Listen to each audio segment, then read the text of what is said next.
Hizb ut তাওহীদ নিষিদ্ধ হওয়ার আগ পর্যন্ত ইনশাআল্লাহ আমাদের বড়রা যে কর্মসূচি দিবেন প্রস্তুত আছেন তো সবাই ইনশাআল্লাহ?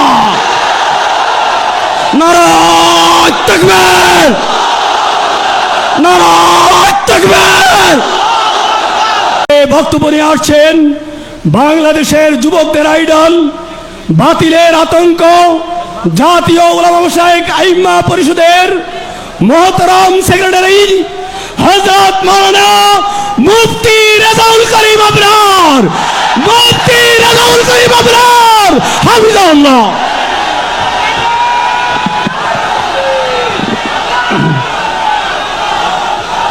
আসসালামু আলাইকুম ওয়া রাহমাতুল্লাহি ওয়া বারাকাতুহু। নাহমাদুহু ওয়া নুসাল্লি আলা রাসূলিহিল কারীম, আম্মা বা'দ।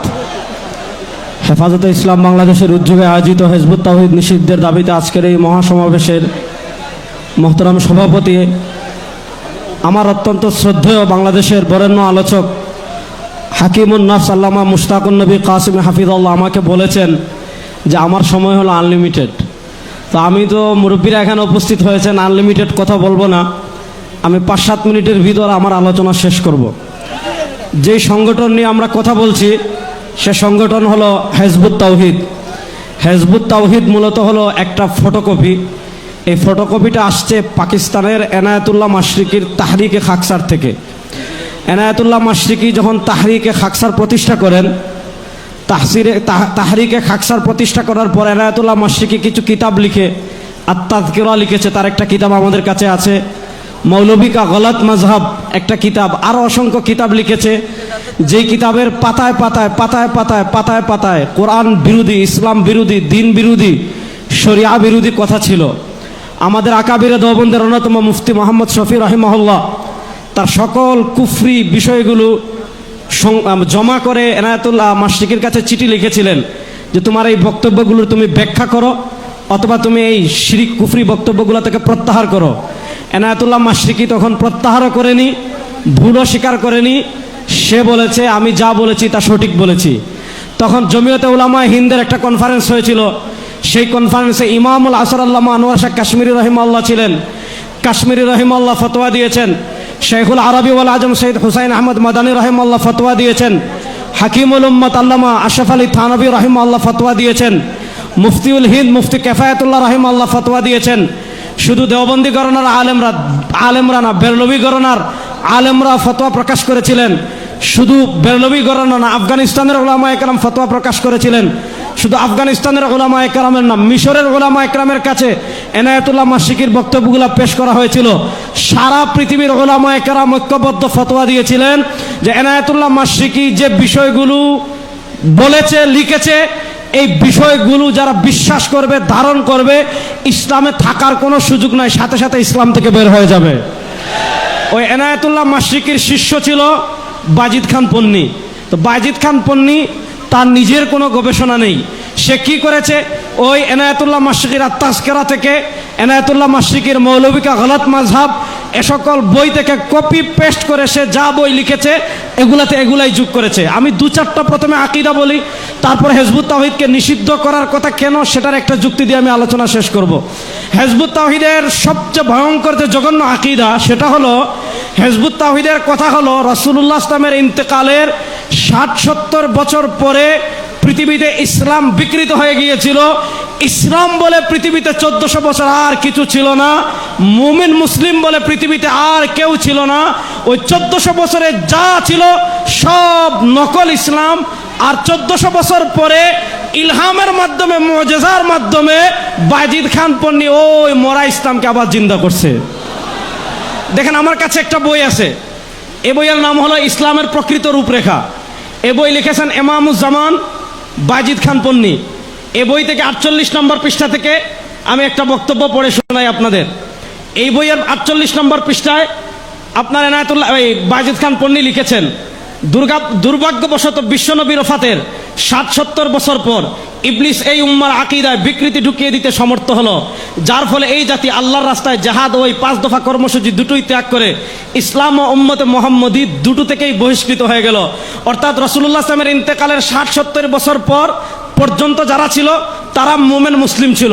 60-70 বছর পর পৃথিবীতে যারা ছিল সব ইসলাম এবং মুমিন দুইটা থেকে বহিষ্কার হয়ে গিয়েছে। এবার একটা ভয়ঙ্কর তথ্য আমি আপনাদেরকে বলি। রাসূলুল্লাহ সাল্লাল্লাহু আলাইহি সাল্লাম ইন্তেকাল করেছেন কত হিজরিতে? 11 হিজরিতে।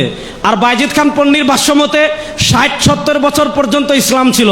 ধরলাম 70 বছর, তাহলে 70 আর 11 81 বছর, অর্থাৎ 81 হিজরি পর্যন্ত ইসলাম ছিল।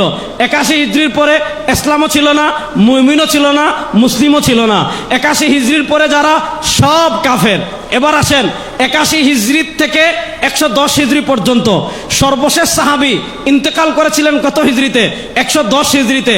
হিজবুত তাওহীদের আকীদা হলো 80 হিজরি থেকে নিয়ে 110 হিজরি পর্যন্ত যে শত শত সাহাবী, আল্লাহর রাসূল সাল্লাল্লাহু আলাইহি ওয়াসাল্লামের সোহবত প্রাপ্ত যত সাহাবী, হিজবুত তাওহীদের আকীদা হলো 80 হিজরির আগের সাহাবীরা ঠিক ছিলেন, আর 80 হিজরির আকীদার পরে 80 হিজরি থেকে 110 হিজরি পর্যন্ত যত সাহাবী ছিলেন সব সাহাবী কাফের হয়ে গিয়েছিলেন। আমরা বলি সব সাহাবা একরামের ঈমান ঠিক ছিল।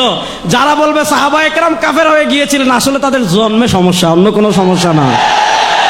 আসলে তাদের জন্ম পরিচয়ের সমস্যা, সাহাবা একরামের কোনো সমস্যা নাই। যারা সাহাবা একরামের সমালোচনা করবে তাদের জন্মের সমস্যা, সাহাবাদের কোনো সমস্যা নাই। তাহলে হিজবুত তাওহীদের আকীদার অনুযায়ী শুনেন, 1 নম্বর সাহাবা একরাম ইসলাম থেকে বের হলেন। ইমাম আবু হানিফা ইসলাম থেকে বের হলেন, ইমাম শাফি ইসলাম থেকে বের হলেন, ইমাম বুখারী ইসলাম থেকে বের হলেন, ইমাম আহমদ ইবনে হাম্বল ইসলাম থেকে বের হলেন। 1400 বছরের সকল ইমামগণ ইসলাম থেকে বের হলেন। আমরা বলি না সাহাবা ইসলামের উপর, তাবে ইসলামের উপর, তবে তাবে ইসলামের উপর, ইমামগণ ইসলামের উপর, হিজবুত তাওহীদ ইসলাম থেকে বের হয়ে গিয়েছে। এবার পরের প্রশ্ন বুঝেন, তারা বলে সব ইসলাম থেকে বের হয়ে গেল। তাহলে প্রশ্ন হলো, সবাই যদি ইসলাম থেকে বের হয়ে যায়, তোমরা ইসলাম পাইলা কোথায়? এবার যখন প্রশ্ন করা হলো সবাই যদি ইসলাম থেকে বের হয়ে যায়, তোমরা ইসলাম পেলেন কোথায়? এই যে দেখেন ইসলামের প্রকৃত রূপরেখা, এই বইয়ের 50 নম্বর পৃষ্ঠায় বাইজিদ খান পন্নী কি লিখছে? দীর্ঘ 1300 বছর এই উম্মাকে এই পবিত্র কর্মসূচি থেকে মাহরুম, বঞ্চিত রাখার পর রহমানুর রহিম আল্লাহ তার অসীম করুণায় তার দেয়া কর্মসূচির পরিচয় ইলহামের মাধ্যমে আমার হৃদয়ে নাজেল করেছেন। আচ্ছা, তাহলে উনি বলল 1400 বছর পর আল্লাহ তাআলা ইলহামের মাধ্যমে ওই ইসলাম তার অন্তরে নাজিল করেছেন। এবার প্রশ্ন হলো, তোমার ইলহাম সত্য না মিথ্যা বুঝবো কেমনে? এই তার ইলহামকে সত্য প্রমাণ করার জন্য হিজবুত তাওহীদেরা আরেকটা বই লিখেছে। এই দেখেন এই বই, আল্লাহর মুজিজা, হিজবুত তাওহীদের বিজয় ঘোষণা। বাইজিদ খান পন্নীর অনুসারীরা লিখেছে যে আল্লাহ তাআলা, আমরা জানি নবী মূসাকে মুজিজা দিয়েছেন, নবী ঈসাকে মুজিজা দিয়েছেন, আমাদের রাসূল সাল্লাল্লাহু আলাইহি ওয়াসাল্লামকে মুজিজা দিয়েছেন। এবার হিজবুত তাওহীদেরা বলে যে আল্লাহ তাআলা হিজবুত তাওহীদের ইমাম বাইজিদ খান পন্নী যে সত্য, এটা প্রমাণ করার জন্য নাকি মুজিজা দিয়েছেন। দেখেন, আমি এই বই থেকে তো লম্বা পড়তে পারবো না, সময় কম, শুধু একটু আমি আপনাদেরকে পড়ে শোনাই। এই যে দেখেন 9 নম্বর পৃষ্ঠায়, আল্লাহর রাসূল বিদায় নেওয়ার 1400 বছর পার হয়েছে। এই দীর্ঘ সময় তার প্রকৃত ইসলাম বিকৃত হতে হতে এখন আর বিকৃত কঙ্কালটি ছাড়া কিছুই অবশিষ্ট নেই। এমন সময় আল্লাহর রহমে এই জামানার ইমাম জনাব মোহাম্মদ বাইজিদ খান পন্নী আবার সেই হারিয়ে যাওয়া প্রকৃত ইসলাম বুঝতে পেরেছেন। আমাদের ইমাম বলেছেন, বর্তমানে সারা দুনিয়ায় ইসলাম নামে যে ধর্মটি চালু আছে সেটি আল্লাহর দেওয়া প্রকৃত ইসলাম নয়, বরং প্রকৃত ইসলামের সম্পূর্ণ বিপরীত। বলেন নাউজুবিল্লাহ। আচ্ছা, এখন তাদের ইসলাম যে সত্য লিখছে, তাই গত 2 ফেব্রুয়ারি 2008 তারিখে হিজবুত তাওহীদ তার ইমামকে সত্যায়ন করার জন্য আল্লাহ নিজে 10 মিনিট 9 সেকেন্ডের মধ্যে অন্তত 8টি মুজিজা সংগঠিত করলেন। আচ্ছা, এখন আপনি বলতে পারেন যে আল্লাহ তাআলা এমন 8টি মুজিজা কি সংগঠিত করলেন? 8টা তো আর মুজিজা আমি বলতে পারবো না, শুধু একটা মুজিজা পড়ে শোনাই। মুজিজা নম্বর 1, হিজবুত তাওহীদের ইমাম মোহাম্মদ বাইজিদ খান পন্নী আমাদের যাত্রাবাড়ির একটা বিল্ডিং এর উপর বক্তৃতা দিচ্ছিলেন। ওই তিনি 8 মিনিট বক্তৃতা দিয়েছেন, 14 মিনিট না কত মিনিট বক্তৃতা দিয়েছেন। এই 14 মিনিটের 1 নম্বর মুজিজা, ইমামুজ্জামানের ভাষণ আরম্ভ হওয়ার মুহূর্ত থেকে চারিদিকে এক উদ্ভুত পিনপতন নীরবতা, নিস্তব্ধতা নেমে এলো। মনে হচ্ছিল পৃথিবীর সমস্ত শব্দ থেমে গিয়েছে, কোথাও সামান্য শব্দ নেই। অর্থাৎ 1 নম্বর মুজিজা, ইমামুজ্জামান বক্তৃতা দেওয়ার আগে মানুষ কথাবার্তা বলছিল। ইমামুজ্জামান যখন বক্তৃতা দেওয়া শুরু করেছেন তখন পরিবেশ একেবারে চুপ হয়ে গেছে। এটা হলো 1 নম্বর মুজিজা। তাহলে এরকম মর্যাদা তো আমাদের গিয়াসউদ্দিন তাহিরি সাহেবের হয়েছিল, আর এরকম মর্যাদা তো এখানে হয়ে গিয়েছে। কারণ আমি বক্তৃতা দিচ্ছি, পরিবেশ তো একদম চুপ, কোনো আওয়াজ নাই। আচ্ছা বলেন, এটা মর্যাদা নাকি তামাশা? আর 2 নম্বর মর্যাদা, ইমামের ভাষণ আরম্ভের একটু আগ পর্যন্ত আমাদের সেই লাউড স্পিকার দুটির শব্দ ছিল অস্পষ্ট, খুব খেয়াল করে বোঝা হচ্ছিল, কারণ সাউন্ড সিস্টেমটা ছিল অনেক পুরানো। কিন্তু ইমাম কথা বলার সামান্য আগেই হঠাৎ লাউড স্পিকারের শব্দ একদম পরিষ্কার হয়ে গিয়েছে।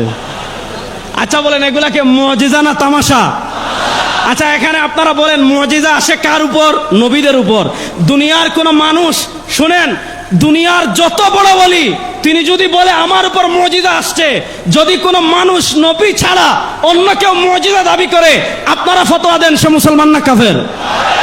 জোরে বলেন, সে মুসলমান না কাফের?